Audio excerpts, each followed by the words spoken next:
So, good requirements must help to describe the system in a way that lends itself both to understanding the user goals, but then also allowing the developers to have a clear picture of what it is the system needs to do. So they have to be just of the right length and contain enough detail that people have appreciation for what it is the system is going to accomplish. And they have to be understood by multiple users. Business users, so they can provide the appropriate understanding of how the business is trying to accomplish its work. Analysts and developers, so they can start to figure out information about how the business works to turn that into some sort of implementation. Testers, so they know what to touch. And technical writers, so they know how to document. And even, again, managers. Good requirements should provide some sort of discrete unit of functionality to plan the iterations of a system. Most large systems today are not developed in one fell swoop. So we need something that allows them to iterate through in small chunks, small discrete chunks of functionality. That's why a lot of us today are turning to use case for implementing those good requirements. Use cases are a tool for capturing functional requirements. Again, emphasis there on functional, not the non-functional. They help to focus again on the what the system is going to provide, those user goals. They do not focus on the how, those non-functional or technical implementation detail type of requirements. So requirements by use case, when we start to look at the use case, it's going to provide as a document an outline of what we call significant system behavior from a user's perspective. Again, that user's role and the goals that user has. They're there to help define the scope of our system, what's in and what's out. They're there to help provide a basic unit of estimation, how we deliver our system, chunks of functionality. They are not concerned, again, with the non-functional side. User input, screens, other devices. Those are means, or I should say those are requirements for other documenting, other requirements gathering means. What I often like to tell people is, as you're building use case documents, use cases, you want to try and build them such that they're simple enough that anyone should be able to read them, even your grandmother.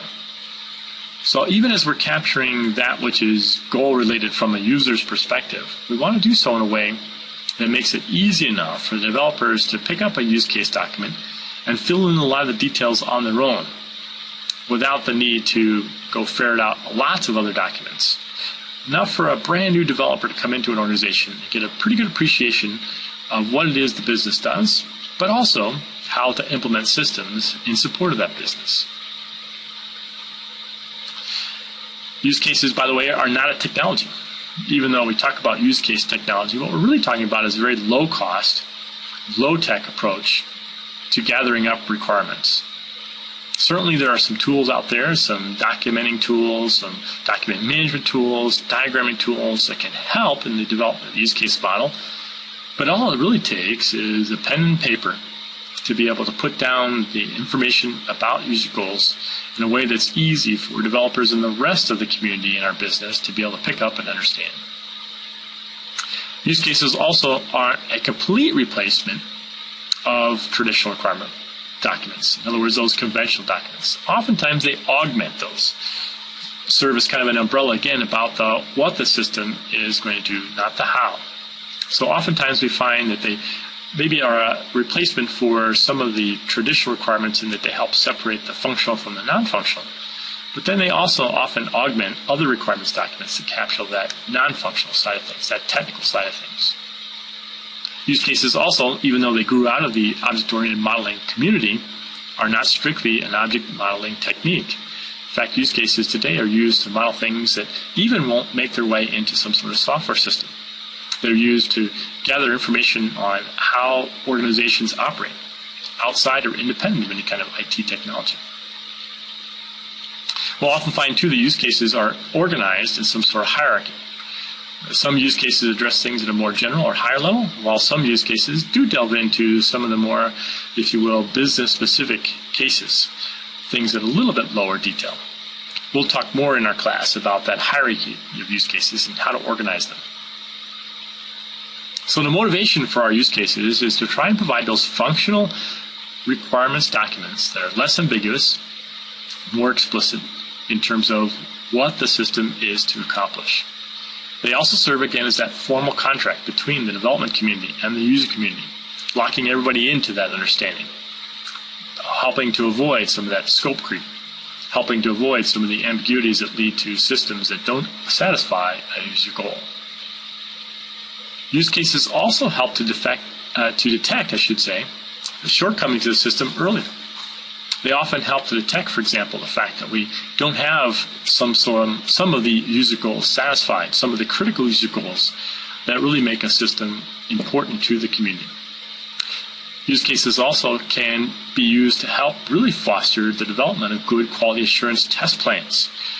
As we'll learn, a use case actually serves in many of the same ways that a test plan does to the testing community, allowing testers to get involved early to help to start to figure out what those test plans are going to be. Good use case documents can also be used as kind of an organizational effort, if you will, a table of contents for the technical documenters, for the user manual writers. Even things like exception processing can be identified early and lead to better quality through the use of use cases. Stop and consider the cost of, say, developing requirements. Take into consideration the salary of an analyst, how long that analyst needs to spend in developing each requirement, meeting and then documenting those requirements. And when you start to do the math, filling in your own values here for things like the cost of an analyst, X, cost and the number of hours it takes to figure out each requirement, Y, and how long it takes to document that particular requirement, Z, using your own values there, you might come up with a value that will surprise you. In this simple example, we're showing that it might cost as much as $250 per requirement. So of course, the cost of each requirement can get to be a little expensive. And we want to take advantage of the money we spent in gathering requirements. But one of the things to consider is that in capturing each of those requirements, while the requirement cost itself might be $250 to capture, and by maybe doing requirements in a way, something like through use cases, it might actually cost us more to gather each requirement. What we need to understand is that the cost of gathering requirements in such a way that is error-prone, or maybe incomplete, actually goes by a factor of 10 as we get further down the implementation trail. In other words, an error in a requirement that is caught in analysis and design actually might cost us $2,500. An error or insufficient requirement that's captured in implementation, or I should say caught in implementation, is probably now costing us about $25,000. So the cost of requirements may seem high, but the cost of poor requirements is even higher. So we want to focus our attention and make sure that those requirements are well use of our resources, well use of our money and our people's time, but also are good at capturing what the system actually needs to do. Time now for exercise 1, where we take a look at your requirements gathering process, start to look at the issues and difficulties you might be experiencing in your quote-unquote conventional requirements, and see how your organization might be better prepared by doing requirements by use case. Thanks again. My name is Jim White, and this is the first chapter in Complete Requirements by Use Case.